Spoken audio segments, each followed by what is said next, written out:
Hey guys, it's Jay here. Today I got the J16 and I've just been sitting around for about a week, not running. So I'm going to go ahead and show you how to turn this thing on after it's been sitting for about a week and get a good nozzle check. This is my startup procedure for the J16. Stick around. Let's turn it on. So I just keep mine turned off here with the emergency switch. We'll just twist that and give that a power on. Okay, so first we'll just get a nozzle check just so we can see where we are started at. I like to use just spent DTF film, just because we have the the J24, the J13 here, and we print a lot of t-shirts, so we have a lot of spent DTF film lying around. You can also use acrylic or glass. Glass is really nice because you can give yourself a nozzle check and use UV cleaner or alcohol and wipe that right off and just keep reusing it. But we got a lot of DTF, so we're gonna do our nozzle checks on this. I'll go ahead and drive the bed out. Okay, and we'll set this here. This already has nozzle checks on it, so we'll set this here. So we're not going to do it on the nozzle checks that we're at. There's a switch here on the side, and we'll kick this on, turn it on our vacuum table. Now we'll perform a nozzle check. Okay, to do this self-leveling, we want to click the button up the top that looks like a ruler, and that will do this process here in the next clip.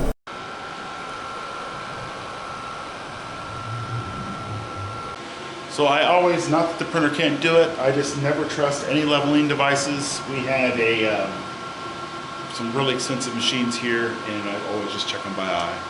So I just take the print head out, and then I'm just going to check down in here, make sure it's between 2, 3, 4 millimeters. Anything anywhere around there is fine. Okay. Send it back by pressing the button, and now we'll perform a nozzle check. We can do that by the software, or we can click the test button on the front and confirm that. Alright, to perform a nozzle check, just click this button that says check. Now let's perform its first nozzle test. Remember, this has been sitting roughly about a week in moisturizer. I would anticipate a very poor, bad nozzle check. Okay, so this is our nozzle check here. So you can see there's a lot of lines missing, but it is firing on all cylinders. Okay, so now we'll go ahead and go to the next step. Alright, so to load ink, we'll come into here and we'll click the all head load or add ink button. Head 1, head 2, that is, the head 1 would be the head that's furthest in the back, and head 2 will be the head that's furthest in the front. So here H1 is is white, and H2 is CMYK. So we'll go ahead and click all heads, and then we'll click the button start. Okay, so we just loaded 8-10 seconds or something like that. This is a great opportunity to make sure that the machine is loading appropriately. So after a 10-second load, let's not waste it. Let's go ahead and move the print head to the left. And then let me show you this. The ink pads or the capping station should be completely full and overflowing with ink after a 10-second load. If not, we need to consider the ink supply. Maybe we're out of ink, we got a hole in the damper, or the seal for the ink pad is not lined up, which I have videos on showing you how to do all of that. Check the channel out. Great time to mention to subscribe. So you can see we're overflowing with ink. That's how we know we are loading ink. Okay, to perform a cleaning action, we'll just select the head that we want. In this case, we'll do both. Same thing, H1 is white and H2 is color. We'll click that, and then it'll perform its cleaning action. It'll go through the process.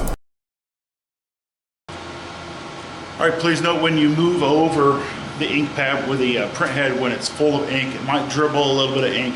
Just wipe that up right away. Wear your gloves, wipe that up.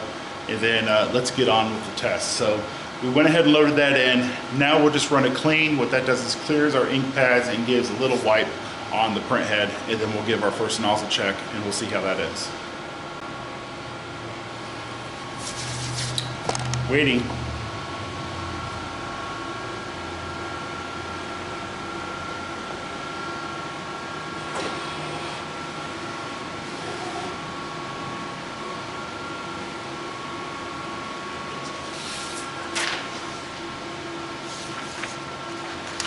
All right, so we can see our, All right, so we can see our second nozzle check, and I think I just got ink on myself. right here. So this is our white. And then we got clear, clear, which you may not be able to see on the camera, I'm not sure. Clear, clear, then CMYK. You can see some lines are missing, but it's okay. One more clean, and then I think we'll do a test print, and then we'll see how she looks. All right, so since that last piece was printed on a grid, I went ahead and got yourself another piece of waste that hasn't had nozzle checks on it yet. And let's give this thing another nozzle check. All right, let's see how she do.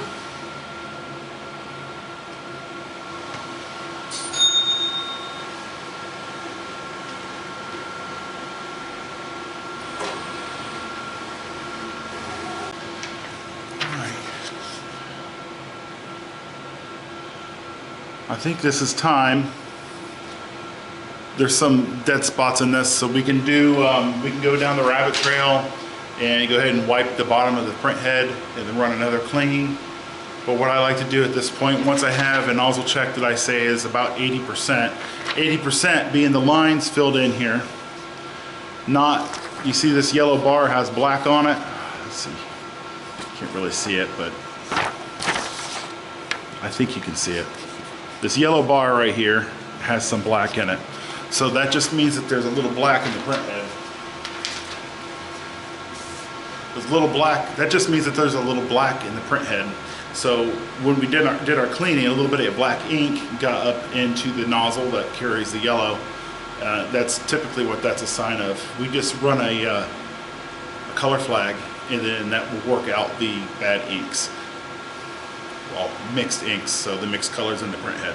It'll work that out as we print it out, and you'll see that it'll go from looking really bad to hopefully looking really good by the end of the color flag. So, no further ado, we'll go ahead and print ourselves our color flag.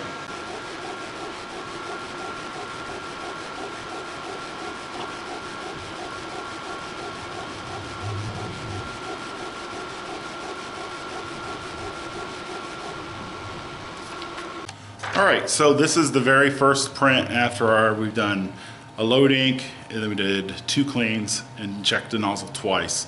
Remember we said that we had the wrong color ink mixed in the nozzles, and that's just going to work out. So you can see that it represents in this color flag. The very top here, you see the black, and then we work down, then the very bottom we're down to yellow. So let's go ahead and do a nozzle check now that we've worked out these colors, and let's see how it looks.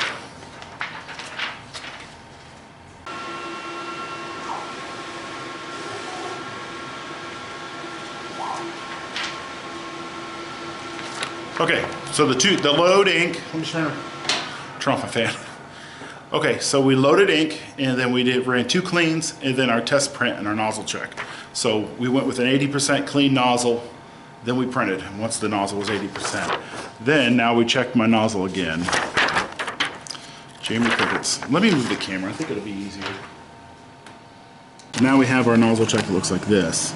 So we have dark cyan, light cyan, light magenta, dark blue. Then we go to black. Don't worry about that yellow, it just dribbled a little bit on something totally unrelated. The magenta, and then yellow. Then we have clear, clear, and then our whites. So we can see that we have almost 100% in. So this will just get better and better and better the more that we print. So this is the way that I get good nozzle checks on our J16 and the J36 series, and even our older 6090 models and the 2C models. Anything with the F1080s, the TX800s, the XP600s, this has always been successful for me. This works for me. Hopefully it works for you guys. Again, I'm Jay. This is my to-do list. Thanks for stopping.